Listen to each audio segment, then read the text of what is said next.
No one noticed the man wiping dust from the edge of the stage, because people rarely look twice at someone whose job is to stay invisible.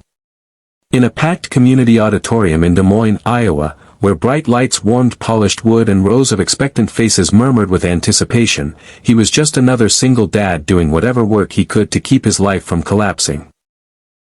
What no one knew was that the same hands cleaning the stage had once carried dreams heavy enough to fill the entire room, and within minutes, those hands would touch the piano keys and leave every heart in that hall trembling. If you believe in kindness, in second chances, and in the idea that life can change when we least expect it, please take a moment right now to like this video, share it with someone who needs hope, leave a comment, and subscribe to the channel.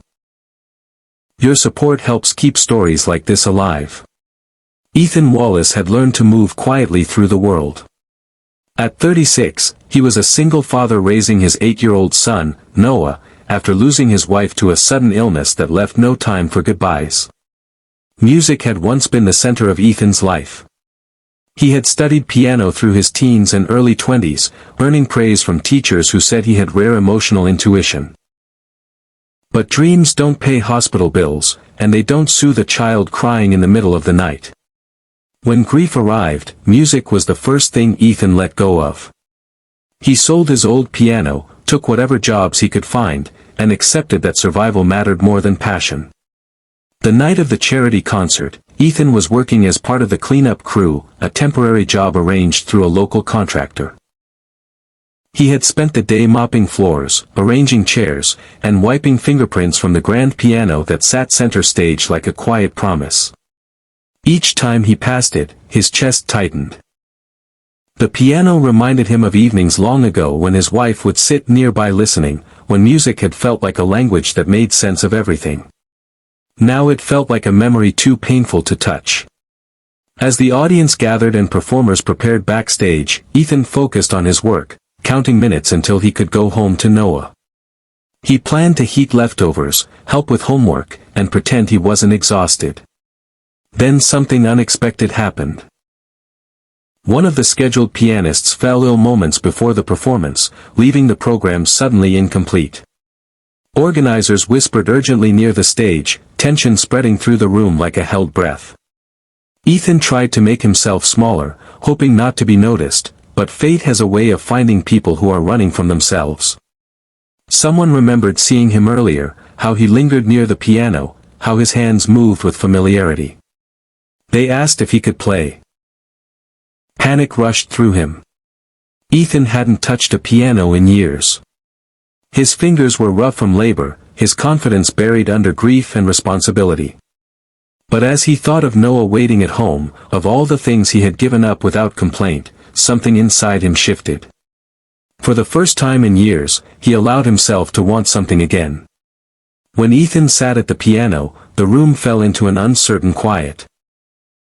He wore a simple work shirt and worn shoes, out of place under the stage lights. His hands hovered above the keys, trembling. Then he began.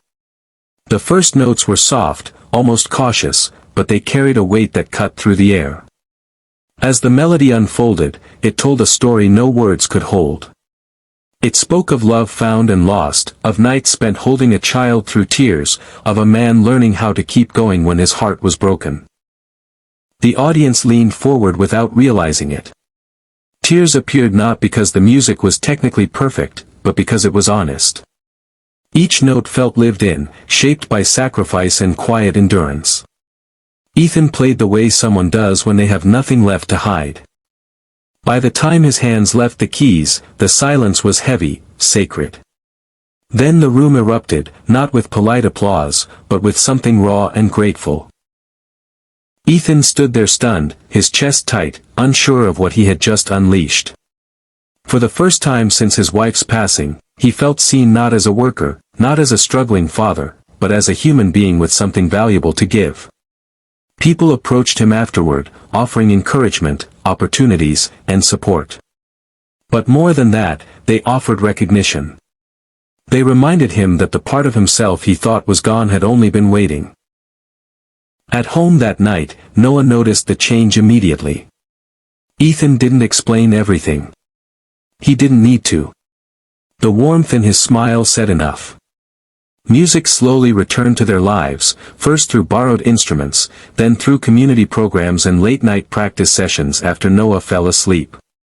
Life didn't become easy overnight, but it became fuller, infused with purpose instead of mere survival. Just before the ending, take a moment to comment below and tell us this. Do you believe hidden talents deserve a second chance, no matter how long they've been buried? Months later, Ethan stood on that same stage again, this time invited, not invisible. He understood now that being a single dad had not broken him, it had shaped him into someone deeper, someone capable of turning pain into beauty. And if this story touched your heart, if it reminded you that no effort is wasted and no dream truly dies, please like, share, and engage with this video.